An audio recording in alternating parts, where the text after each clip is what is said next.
እኔ ማስታውሰው ውጭ ጉዳይ ሆኖ እሱ ሲሰየም ውጭ ለአንድ ስራ ሄጄ ነበር ለትሬኒንግ ነገር ነው ሄጄ ነበርና ስልክ ስንደዋወል ነገረኝ ውጭ ጉዳይ ሚኒስትርና ምክትል ጠቅላይ ሚኒስትር ሆኛለሁ ሲለኝ በቃ ነው እሺ ኮንግራቹሌሽንስ ማለት ምን ትያለሽ ኃላፊ ከዛ በኋላ ግን አይ ሪሜምበር the night በቃ ብቻዬን ነበርኩኝ ሩም ውስጥ እንጃ የተለየ ስሜት ነው የተሰማኝ የዛን ቀን በቃ የጠበኩት ማለት ያው ሚኒስትሪያል ፖዚሽኑ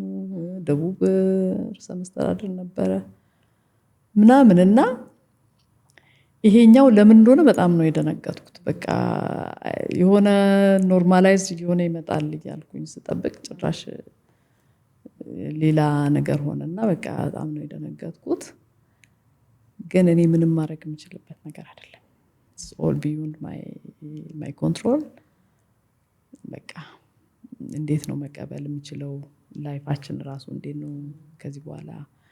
ምን አይነት ላይፍ ስታይል ነው ሊኖረን የሚችለው የሚለውን በቃ ወደ ማሰብ ሄድኩኝና እንዳውም እኔ ያው እንግዲህ መጸለይ አንዱ ዋናው ስራዬ ስለሆነ በቃ ከዚህ ነገር አውጣው እያልኩኝ ሁሌ ጸልይ ነበር መቼ ነው በቃ መቼ ወጥቶ ሰላማዊ ህይወት እንኖራለን ላይክ ነው